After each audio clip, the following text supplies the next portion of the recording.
Now on BBC4, tracing the increasingly sophisticated output of the Central Office of Information through some of its most memorable films in Pay Attention Britain.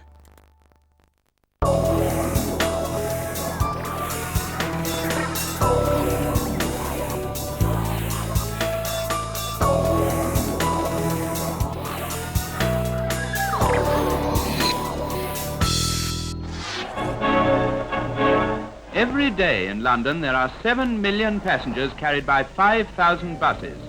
This excellent service enables thousands of workers to live in healthy and pleasant districts far away from London's crowded streets. Another stop will soon be in sight. There are times when friendly cooperation is specially necessary. A cripple needs much kindness in his affliction. It's not easy for him to enter a bus, but friendly hands give help at once. For 60 years, the British public has been targeted by films seeking to direct them in every aspect of their lives in an attempt to inform and shape social behaviour. Behind these uniquely British productions is an extraordinary government body, the Central Office of Information. The COI is in the business of making propaganda. And that is what makes the films so fascinating in a way, is that they are propaganda, and I think there is a sense in which they don't make any bones about it. Nothing is too trivial. Nothing is too serious for his attention. And he thereby becomes a good friend of the people. The purpose of the COI is to talk to the mass audience. It isn't segmenting the audience, it is a mass audience. It's one of the unique advertisers in the sense that they address the nation. The voice of authority has adapted its tone and style as its audience has changed from citizens to consumers. In the process, films like the Charlie the Cat series have become part of our cultural landscape. It's hard to know why Charlie is sort of stuck in all the memories of the kids who grew up around that time, but he's an icon of the 70s. They're imprinted on our minds, and we'll never forget them. Charlie says never go anywhere with men or ladies you don't know.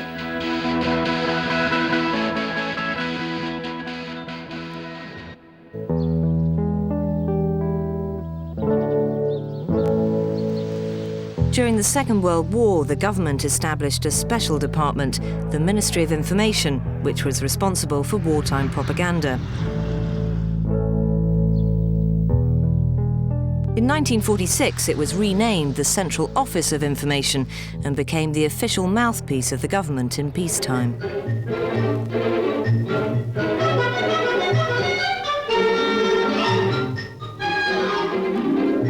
One of the first tasks the COI had to address was the drastic labour shortage facing Britain. All over the country, there are girls working together in factories which are organised on a mass production basis, doing such jobs as testing electric light bulbs, examining bottles,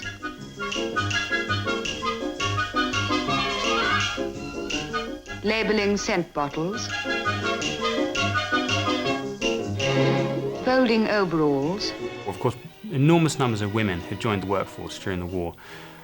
When the war ended, many of them quit the workforce, and the government tried a whole number of tactics to bring them back, because in 47-48 Britain's economic situation was dire, and the belief was that it could only turn Britain around, if it brought women back into the workforce.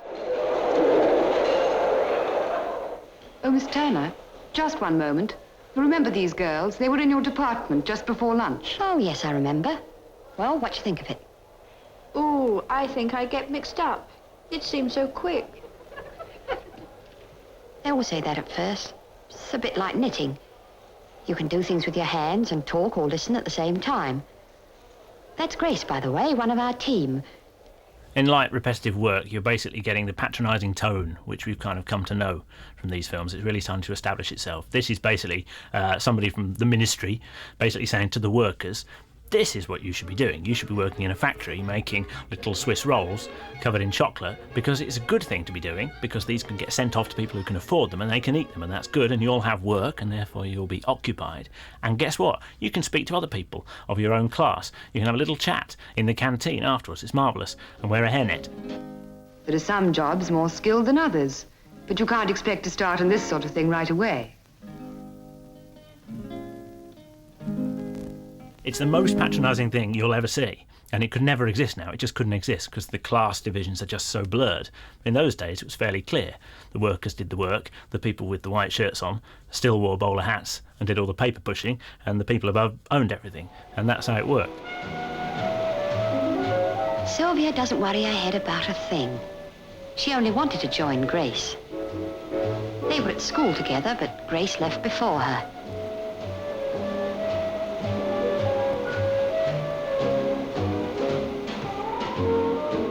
Now she's happy and very independent.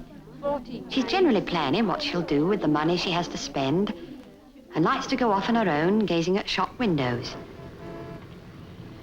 The film is absolutely archaic for its time. It has no understanding of what working class realities are. I mean, we're talking about women who had just spent, they just spent the war on those lines. Women weren't going to look for light, repetitive work on the basis that they might do some light, repetitive work, or maybe they'd, go horse riding. I mean, that's not what it was about. It was about keeping their families afloat, light, repetitive work as an option. Totally bizarre. Outside of the workplace, the COI was also responsible for informing people about key public institutions in their community. After the war, the Labour government basically started to look after everybody. So everything was about being looked after. We had the welfare state, the National Health Service, family allowance was begun after the war, and they were starting up in, education authorities, council housing. All this stuff was about looking after everybody. So the government took the country by the scruff of its neck and said, we'll look after you from the cradle to the grave. And looking after you is not just giving you welfare and making sure you're well, but it's also to teach you how to use buses and just explain things and say, look, this is what a policeman does. This is how a telephone works. This was the time we were living in. The British policeman is a friend to all except the criminal. He is taught that the police are the servants, not the masters of the public, and that it is their duty to be ready at all times to protect and befriend all those who need help. Whatever the trouble is, people know that the policeman will deal with the situation efficiently and without fuss. So they turn automatically to the police for help, and advice is readily sought from them on a great variety of personal problems. Film has always been a powerful force for persuasion. You can see how the COI were trying to aid society, were trying to sort of establish and ensure they were establishing the policeman in the eyes of the community as someone who served them. Maintaining law and order, helping those who require help, and giving advice to those who seek it. At 1:45, he parades with the other policemen who are on duty at the same time. Each of them is given his orders for the day. Police Constable Edwards... Films such as this were also shown overseas. The British policeman film is, of course, completely Dixon of Dock Green. And this is, there's not a moment's doubt in that film. There's an absolute assumption of rightness. This is the way we do things. And in a time to come, we hope you people will do these things too.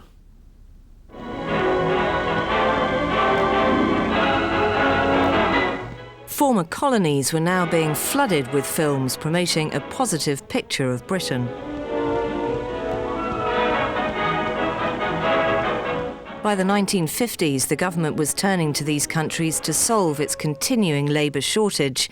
Britain had to be marketed as an attractive home for the new workers. The people enter the bus in an orderly manner, no crowding or pushing out of turn, and the conductor controls everything in a cheerful way. They're like an advert, these films, for Britain, saying this is what Britain's like. The buses run on time, a policeman will help you fill in your pension form. So, if you'd like to come here, this is how to do it, or if you'd like to stay there in the colonies, that's no problem, but this is the way you should make the colonies work. Get your policemen looking like this, get some buses running on time, and everything will be okay with the world. Collecting fares and giving tickets is very important business, and when passengers help the conductor by having their money ready, his task is made easier. This man is thoughtless, but though he is not ready with his fare, he still asks for it in a friendly manner.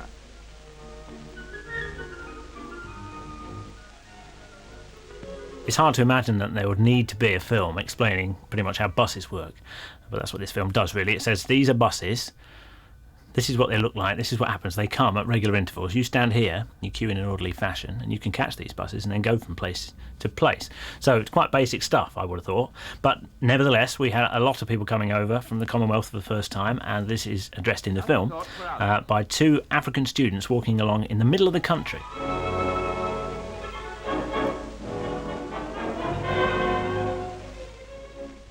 Wherever there are little children, people are kindlier. Africans in particular have a great love for them, and somehow small children have a quick instinct and seem to know when they are with friends.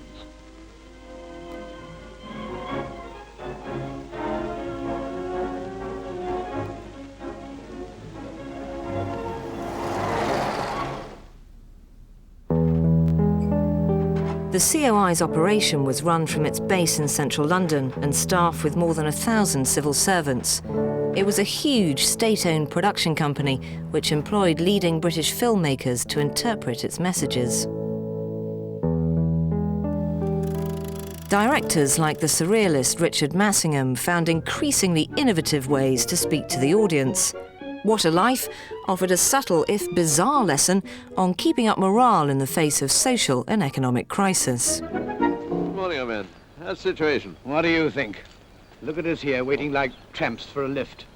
When I think of the time when one just got the old bus out, petrol in the tank, wife and kids inside, they were off to any damn where. Anywhere you please. Just imagine, anywhere you please. Look at us now. Buses, empty roads, trains, packed like sardines without the olive oil. Just look at us. We'll be sharing hearses next.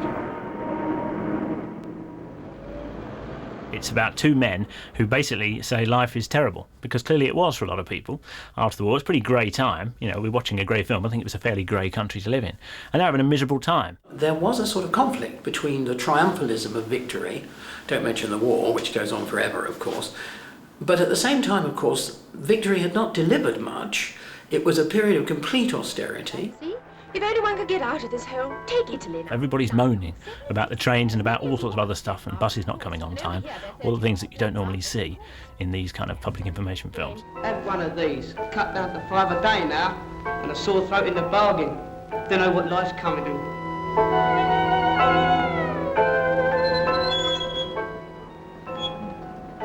Watch it, Gloomy. Everybody's gloomy these days. Why should I be out of fashion? This film's like a Fellini film or a Bergman film. It's the most bleak thing you've ever seen.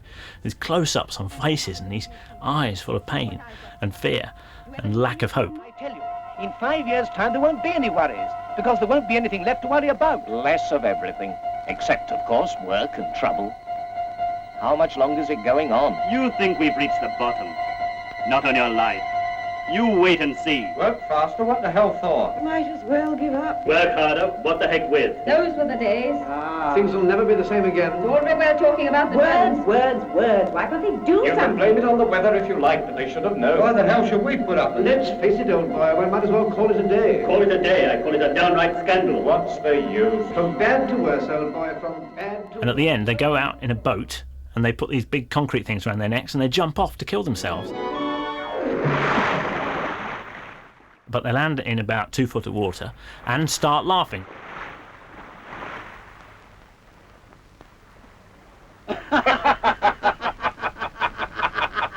This is terribly English, right? This is, oh, well, let's put up with it, you know, make the best of a bad job, stiff upper lip. They go into a pub, they see two blokes a bit like them having a miserable time over their warm beer, which would make anyone miserable, and they start laughing, as if to say, laugh, the whole world will laugh with you, and everything's going to be okay. What an amazing thing for the government to say.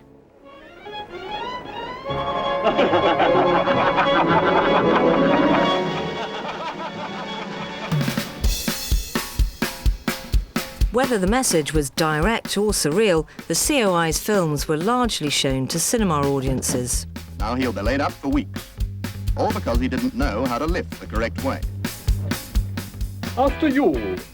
Oh, after you. But by the early 1960s, television ownership had boomed, and the COI began to use the techniques and styles of the day to engage a new audience watching at home. But you're supposed to proceed with caution when approaching a crossing. There was now a move from black and white documentaries to shorter animated colour adverts. When your daughter goes to work for the first time, the excitement she feels with her own money to spend and crowds of new friends. Maybe she won't care what job she does before the gloss wears off. She may get married and have a family. And it's only when she thinks about working again that she'll feel let down, going back to unskilled work. Inspired by comic strips and TV sitcoms, the COI created two animated characters, Joe and Petunia.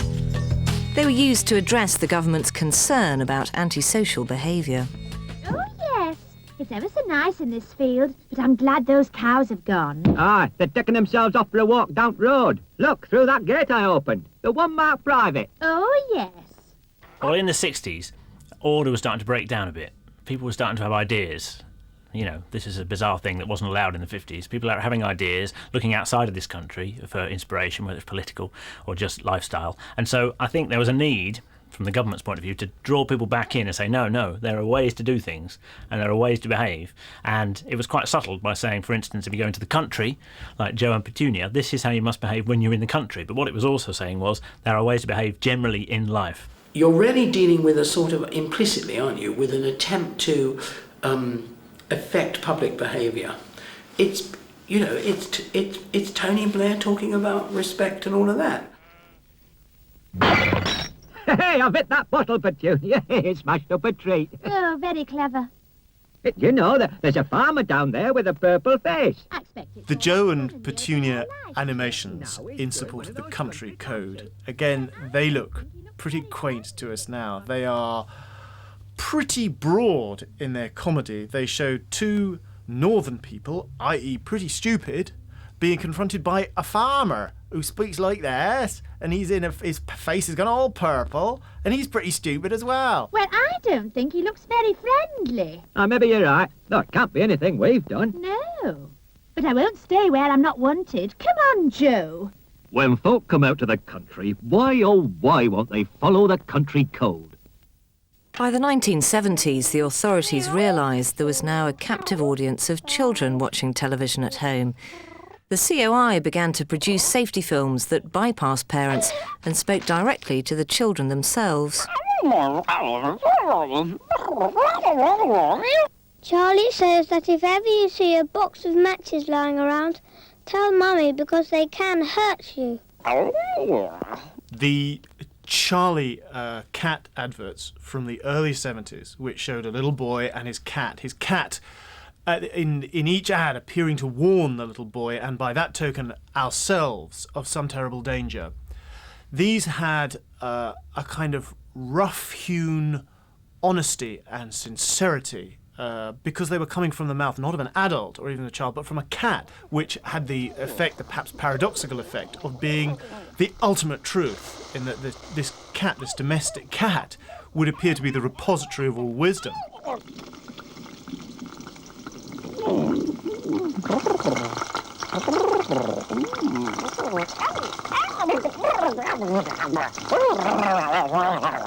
Comedian Kenny Everett provided the unique voice of Charlie.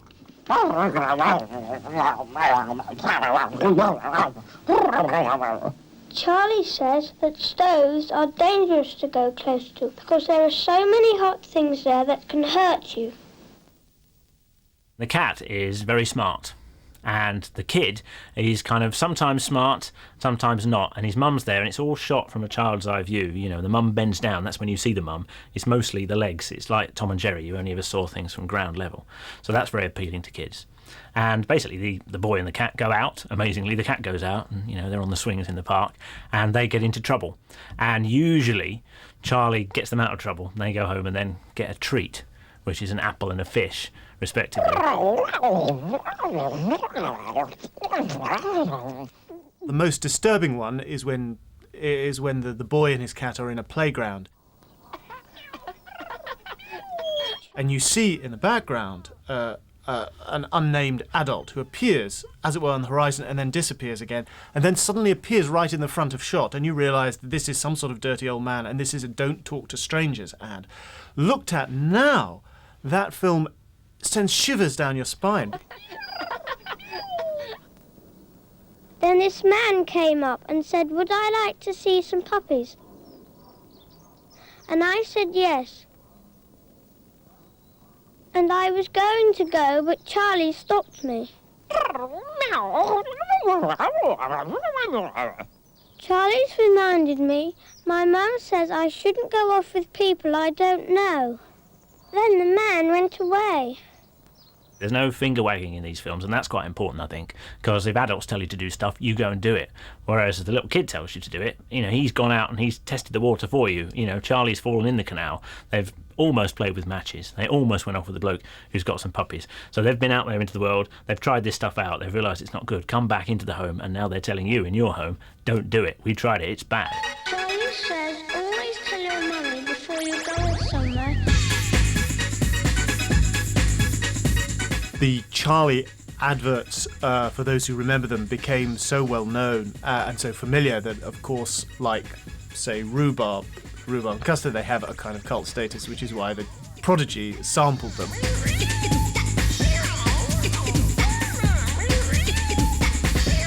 With Charlie, the COI had made an immediate and lasting impact, but it seemed that viewers were now being warned of disaster and death at every turn. All right. I'll put the kettle on.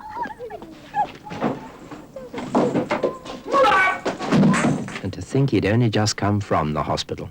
Some of their ads are so scary that I can't quite remember what it is I'm not supposed to do. I am the spirit of dark and lonely water, ready to trap the unwary, the show-off, the fool. And this is the kind of place you'd expect to find me. But no one expects to find me here. It seems too ordinary. But that pool is deep. The boy is showing off. The bank is slippery. The danger is that you constantly overclaim and you constantly put into people's minds a sense of fear. I mean, there's a difference between informing society and alarming society. And the COI's function is to inform society, not alarm them, make them aware of issues. But it's very easy to drift into a sense of kind of alarm about things, and you basically make it a very frightened society. That we shouldn't dare, we shouldn't go out because you never know what's going to happen. Or should even open the door. Who can it be? Perhaps it's your rich Aunt Annie who you love to see outside the front door. Or your loving husband who has lost his key outside the front door. Now I wonder who it is gonna be outside the front door. But stop! On the other hand, could it be that there's a real con man who will take you in outside the front door? Or a mad, bad axeman who is deep in sin outside the front door? That thing about the door, it makes no sense at all. Who are the people who should really be careful about who they open the door to? Not good-looking, I mean, it's a cartoon character, but it's a good-looking woman in her 30s, etc., etc. It's not an old person.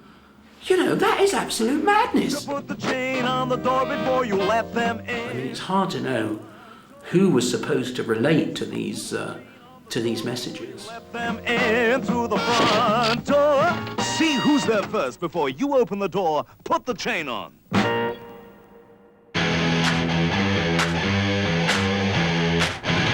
While some films may have perplexed audiences, there was no confusion with the COI's drink driving campaigns. All this. All this. These films reached previously unseen heights of realism and left no one uncertain of their message. 70s drink driving ads were the first time where, instead of just telling you not to do something, they really showed you in graphic detail, especially for the time, what would happen if you did do it.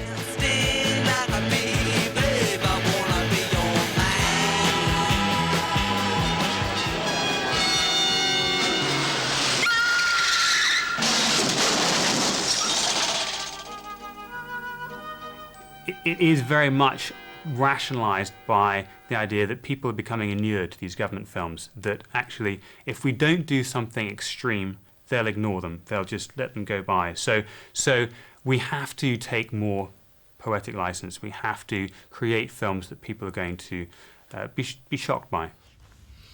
The drink driving COI films from the 1970s are in every sense sensational. They are brilliant, horrifying short films which are nightmares, and the one that really sticks out in my mind now is the one that quite brilliantly uses the Carol Bayer-Sager song I'd Rather Leave While I'm in Love.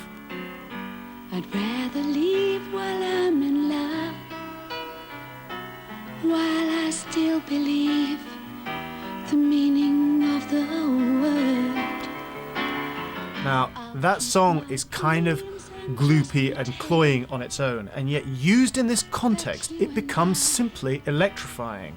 Because the minute the film starts, we know that this woman is going to get very badly injured, maybe even killed in a car accident, and she should have left this guy before he hurt her at the wheel of his car.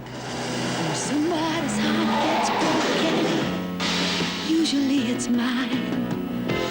I don't want to take the chance of being hurt again. The bloke's always driving, and he's the one drinking, and it's always his girlfriend who gets killed. So he gets the guilt as well. So it's quite clever psychology. The guilt, you're not going to get killed, but you're going to kill your girlfriend. You're going to kill your bird, in the parlance of the day, which is pretty heavy message. Girlfriend in a coma, that was something they played again and again and again. The killing of girls. Men are the offenders, they kill girls. Men get drunk, girls get dead.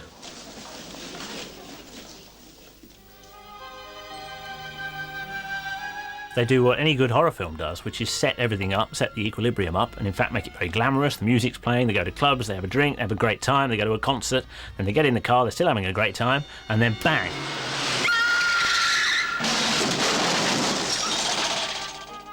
And that's exactly how horror films work. If you watch Friday the 13th or one of those early slasher horror movies, it's always sex that's linked to death. You know, if you're stupid enough to go into a small room in a cabin and have sex with somebody, one of you is going to get stabbed through the head. And that's what happens in the drink and drive films. People, I think, ended up pretty conscious of the drink and drive message in society as a whole. The bit where it didn't work was the 6 kids in a car, because kids think they're immortal. Increased car ownership and busy roads had led to an alarming rise in accidents involving children. Popular celebrities were now drafted in to talk to this young audience. Once again, the voice of authority donned a new mask to get its message across. Hey, what do you think you're playing at? Come here. There was nothing at all out of the ordinary about using celebrities. That was a given of the advertising world, as I understand and remember the history. What's really interesting is it wasn't necessarily the government's norm to do that. So that was one of the COI's sort of little breakthroughs, which was quite interesting, because in some sense they were disguising, the fact that it was a government message. I tell you what, if you go on like that, you could be in big trouble. Now look, when you get to the curb, stop, okay? Make sure the road is absolutely clear. That's part of the Green Cross Code. They picked cool celebrities, glam rock stars, actors off the television like John Pertwee, or boxers like Joe Bugner. They were all they were of a type. They were blokes, and they were kind of cool, laddish blokes. It's part of the Green Cross Code. Take it from me. Be smart. Be safe. The opportunity with celebrity is that it It's someone you trust, someone you know, and therefore perhaps you are going to listen to what they're saying. The danger is that there can equally be a number of people who are put off by this particular personality. So you've got to get the right personality.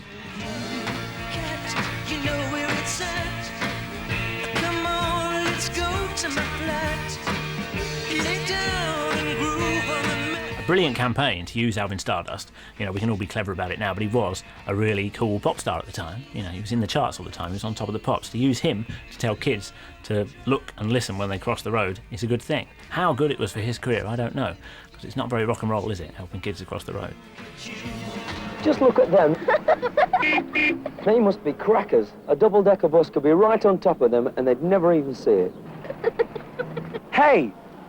You must be out of your tiny minds. When you cross the road, always use the green cross code. Keep your wits about you and keep looking and listening. Great. See you, girls. Take it from me. Be smart. Be safe. In 1975, the COI took on the biggest danger of all. The audience was told how to survive a nuclear apocalypse. So take cover at once. Send your young children to the fallout room, then go quickly and turn off the gas and the electricity at the mains. COI, obviously, as the Government Information Service, was charged with the responsibility for preparing the population against the unthinkable nuclear attack, and finished up making series of films, cartoon films or whatever, which are just as ridiculous as every other film that was ever made about nuclear attack, because the one thing about nuclear attack is you just fall over and die. So there's all this absolute crap about go in your little room, which has been carefully prepared. Well, I have to tell you, you know, I was alive in 1979. I didn't have a room like that. My parents didn't have a room like that. I don't know anybody had a room like that. You should get inside your inner refuge and stay there. After 2 days, the danger from fallout will get less, but don't take any risks by contact with it. The longer you stay in your refuge, the better it will be for you. I kind of sensed that all they were doing there was going through the motions. That somebody said, we've got to have something. We've got to have something that we put out there. Nobody knew what to do. So they made this film, which was, when you look at it, completely naive. Damp down fires. Shut windows. And draw curtains. It's 4 minutes to the end of the world, right? That's what we all knew. We knew it was called the 4-minute warning. And there's this silly film saying, you know, don't forget to dust the mantel shelf. I mean, what the hell is all that about? And then there's this crazed, under-animated figure brushing off strontium-90 or something, you know. Brush or shake off any fallout dust you may have picked up and get rid of it. If anyone dies while you are kept in your fallout room, move the body to another room in the house. Label the body with name and address, and cover it as tightly as possible in polythene, paper, sheets or blankets. Tie a second completely creepy, and at the same time unintentionally comic. And you can't think it could have offered the slightest comfort to anybody. It's like the instructions in the event of an air crash. I don't think it could have been very much use or very much comfort. People imagined, not wrongly, that in the event of a major nuclear attack, you'd all be dead. If there is no solid... Finally, the government decided these politically contentious films were better left on the shelf than shown to a sceptical or perhaps terrified public.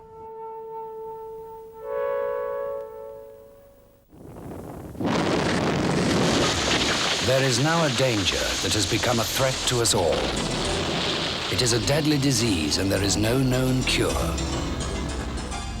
By 1986, there was a new mortal danger for the audience to worry about. There is now a deadly virus which anyone can catch from sex with an infected person. I'd spent, you know, the early part of the 80s being scared of nuclear war, which I assumed was coming, and then suddenly there was something else to worry about. So at least I stopped worrying about nuclear war for a bit, because AIDS was here. And the AIDS adverts are absolutely brilliant. They're brilliant. They're so effective, because they are as grim as it can be, without actually showing dead bodies. It's, you know, icebergs falling apart. It's very, very portentous. But you can't always tell if someone is infected. And unless we're all a lot more careful, The people who've died so far will be just the tip of the iceberg. Directed by leading filmmakers, including Nicholas Roeg, the groundbreaking AIDS films used abstract images more consistent with advertising of the day, pushing form and style to a new level. For the AIDS campaign, for the most justifiable of reasons, the COI seem to have shrunk and become fastidious, squeamish, and perhaps even politically correct in being explicit and representative. They shrank from saying, from any other walk of life, they showed, here's a smoker, and here he is getting cancer. Here's a drunk driver, and here he is in the most brutally explicit terms, getting smashed up and covered in blood. But they obviously didn't want to show, obviously they couldn't show gay sex, but they shrank from showing gay men or gay men with AIDS or gay men in hospital. That was clearly not cool. The virus can be passed during sexual intercourse with an infected person. Anyone can get it, man or woman. So far, it's been confined to small groups, but it's spreading. Despite some criticism, the innovative look of the films was widely acclaimed. The other thing that was very good about that campaign was not just the sort of content of the message, but the fact that they leafleted everybody as well. So I think as a campaign it worked in terms of message, but also in terms of structure. The COI's films have continued to be vital in making government health campaigns successful. Because every cigarette we smoke makes this fatty stuff get stuck in our arteries. What we know about the business of public campaigns, etc., is that when you do get towards these life and death issues, when matters of health especially, you can actually start to make some difference to people. We've stopped people smoking. We have got them to drink orange juice. You know, we have improved road safety. It is the clearest area where it seems to me as a lay person really, that you can actually start to spend money to good effect in terms of social engineering. It's just so nerve-wracking. While the successful health campaigns have been welcomed, the COI also spends millions of pounds putting an attractive spin on more challenging messages. As an infantryman, I'm never alone. I've got some of the most skilled soldiers in the army behind me. They have to make the army look exciting, and yet they're not allowed to glamorise it. They're not allowed to make it look like a war movie. They can't actually show people going into battle, and they certainly can't show people in a war situation with anybody else, despite the fact we know that is what the army is for. It has to be supercharged with a kind of decaffeinated excitement, something which says this is exciting, and yet it's not dangerous or contentious in any way.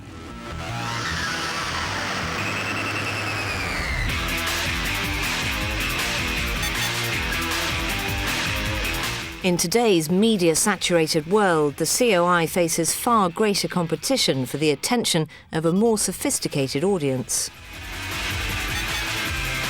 Now the balance of power is slightly different. We are not citizens, we are consumers. We are punters. We are a target demographic, and the makers of COI films have to reorganise the way they look at things and use the techniques of commerce to get their message in. They have to sell the idea.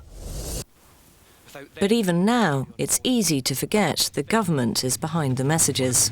If you're watching a commercial break and there is a COI film in the middle of it, it won't stand out. It won't suddenly go, oh, hang on, praise silence, here's the government telling us what to do, because it just blends in with all the adverts. Adverts themselves have high production values, and so do these films. And they know what they're doing.